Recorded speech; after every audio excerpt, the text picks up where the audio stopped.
ক্ষেপণাস্ত্র হামলায় ধসে পড়েছে ভবন, জীবন বাঁচাতে ছুটছেন বাসিন্দারা। হামলা থেকে বাঁচতে বাংকারেও আশ্রয় নিয়েছেন। এখানে সেখানে ছড়িয়ে ছিটিয়ে আছে কনক্রিটের ছোট বড় অংশ। আকস্মিক আছড়ে পড়ছে মিসাইল, যেন গাজারই প্রতিচ্ছবি ইসরায়েলে।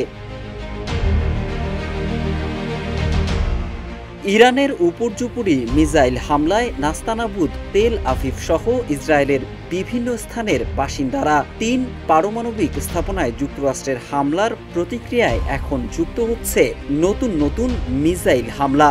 জানা গেছে, অপারেশন ট্রু প্রমিস 3 এর ধারাবাহিকতায় ইসরায়েলের ওপর হামলায় এবার ব্যবহার করা হয়েছে ইরানের খাইবার ক্ষেপণাস্ত্র।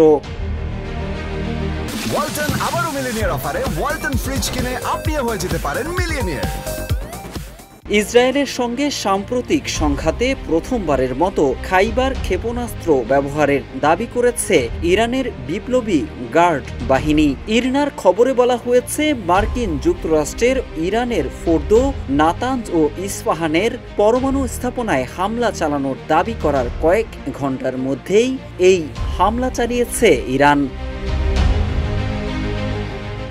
ইসরায়েলে হামলায় ব্যবহৃত খাইবার ক্ষেপণাস্ত্রটি ইরানের ক্ষেপণাস্ত্র ভান্ডারের সর্বশেষ মাঝারি পাল্লার ব্যালিস্টিক ক্ষেপণাস্ত্রগুলোর মধ্যে অন্যতম, যেটি খুররম শহর ৪ নামেও পরিচিত।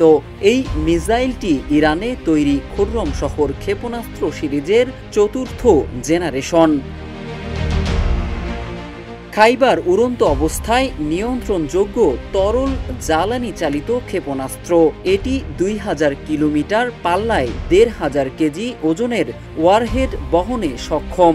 নির্ভুলভাবে লক্ষ্যবস্তুতে আঘাত হানতে সক্ষম এ ক্ষেপণাস্ত্রটির বায়ুমণ্ডলের বাইরে ওয়ারহেডের গতিপথ সামঞ্জস্য করারও সক্ষমতা রয়েছে। ইরানের বিপ্লবী গার্ড বাহিনীর এক বিবৃতিতে জানানো হয়েছে, প্রতিশোধমূলক অপারেশনের এই ধাপে খাইবার শেকান নামক ক্ষেপণাস্ত্রের প্রথম ব্যবহার করা হয়েছে। তেল আভিভের সুনির্দিষ্ট পয়েন্টগুলোকে কেন্দ্র করে ইরান ক্ষেপণাস্ত্র হামলা চালিয়েছে, যা সফলভাবে ইসরায়েলে আঘাত হানতে সক্ষম হয়েছে। ইরানের সশস্ত্র বাহিনী আগে থেকেই সতর্ক করেছিল যে ইসরায়েলের অধিকৃত অঞ্চলগুলোতে কোনো নিরাপদ স্থান থাকবে না। ইরানের ৩ পরমাণু কেন্দ্রে হামলা চালায় যুক্তরাষ্ট্র। এর প্রতিক্রিয়া হিসেবে ইসরায়েলে ক্ষেপণাস্ত্র হামলা জোরদার করেছে ইরান। মোহাম্মদ সাইফুল ইসলাম, ইত্তেফাক।